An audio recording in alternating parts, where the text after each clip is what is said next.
ಸ್ನೇಹಿತರೆ ನಮಸ್ಕಾರ. ಸ್ನೇಹಿತರೆ ಹೇಗಿದ್ದೀರಿ ಎಲ್ಲರೂ?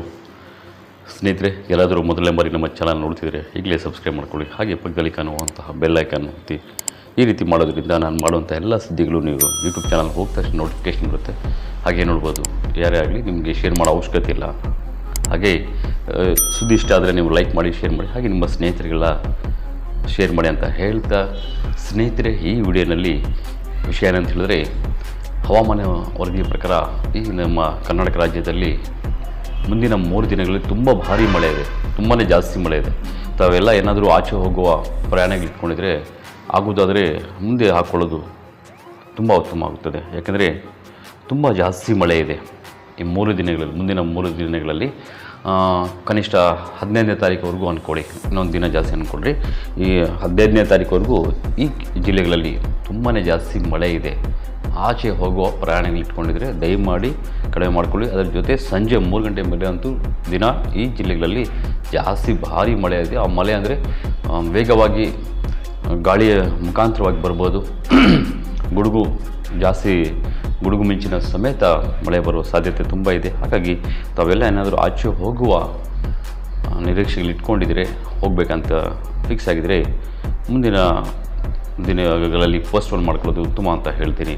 ಯಾವ ಜಿಲ್ಲೆಗಳಲ್ಲಿ ಈ ರೀತಿ ಹೆಚ್ಚು ಮಳೆಯಾಗುತ್ತೆ ಅಂದರೆ ಬೆಂಗಳೂರು ನಗರ, ಬೆಂಗಳೂರು ಗ್ರಾಮಾಂತರ ಜಿಲ್ಲೆ, ಚಿಕ್ಕಬಳ್ಳಾಪುರ, ಕೋಲಾರ, ತುಮಕೂರು, ರಾಮನಗರ, ಮಂಡ್ಯ, ಮೈಸೂರು, ಕೊಡಗು, ಮತ್ತು ಬಳ್ಳಾರಿ, ಶಿವಮೊಗ್ಗ, ಹಾಸನ ಮತ್ತು ಉತ್ತರ ಕನ್ನಡ ಜಿಲ್ಲೆ, ಶಿವಮೊಗ್ಗ, ಈ ಜಿಲ್ಲೆಗಳಲ್ಲಿ ಅತಿ ಹೆಚ್ಚು ಮಳೆ ಆಗುವ ಸಾಧ್ಯತೆ. ಹಾಗೆ ಕೋಲಾರ ಈ ಮುಂದಿನ 3 ದಿನಗಳಲ್ಲಿ ಜಾಸ್ತಿ ಮಳೆ ಬರುವ ಸಾಧ್ಯತೆ ಜಾಸ್ತಿ ಇದೆ 3 ದಿನವೂ. ಹಾಗಾಗಿ ತುಂಬ ಮುಂದೆ ನೋಡಿಕೊಂಡು ಆಚೆ ಹೋಗಿದ್ರೆ ಉತ್ತಮ ಅನಿಸುತ್ತೆ.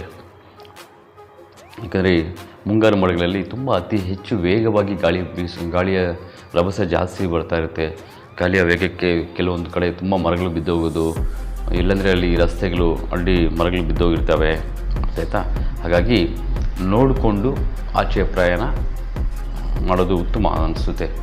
ಈಗಾಗಲೇ ನಿನ್ನೆ ಅಷ್ಟೇ ತುಂಬ ಕಡೆ ಮಳೆ ಬಿದ್ದಿದೆ. ಚಿಕ್ಕಬಳ್ಳಾಪುರ ಮಳೆ ಬಿದ್ದಿದೆ, ಮತ್ತು ಬೆಂಗಳೂರು ನಗರ ತುಂಬ ಮಳೆ ಬಿದ್ದಿದೆ, ತುಮಕೂರು ಮಳೆ ಬಿದ್ದಿದೆ, ಮತ್ತು ಮಂಡ್ಯ, ರಾಮನಗರ, ಮೈಸೂರು ತುಂಬ ಮಳೆ ಬಿದ್ದಿದೆ, ಕೊಡಗು ಬಿದ್ದಿದೆ. ಹಾಗಾಗಿ ಇದೇ ರೀತಿಯಲ್ಲಿ ಈ ಹಿಂದೆ ನಾನು ಹೇಳಿದ ಜಿಲ್ಲೆಗಳಲ್ಲಿ ಅತಿ ಹೆಚ್ಚು ಮಳೆ ಬೀಳುವ ಸಾಧ್ಯತೆ ಅತಿ ಹೆಚ್ಚು ಇದೆ ಹವಾಮಾನ ವರದಿಯ ಪ್ರಕಾರ. ಹಾಗಾಗಿ ತಮ್ಮ ಏನಾದರೂ ಕೆಲಸಗಳನ್ನು ಇದ್ದರೆ ಮುಂದೆ ಹಾಕ್ಕೊಳ್ಳೋದು ತುಂಬ ಉತ್ತಮ ಅಂತ ಹೇಳ್ತಾ, ಈ ಸುದ್ದಿಯನ್ನು ನಿಮ್ಮ ಸ್ನೇಹಿತರಿಗೆ, ಬಂಧುಗಳಿಗೆ ಎಲ್ಲರಿಗೂ ಶೇರ್ ಮಾಡಿ, ಅವ್ರಿಗೂ ಈ ವಿಷಯ ತಲುಪಿಸಿ ಅಂತ ಹೇಳ್ತಾ, ನಮಸ್ಕಾರ, ಧನ್ಯವಾದಗಳು.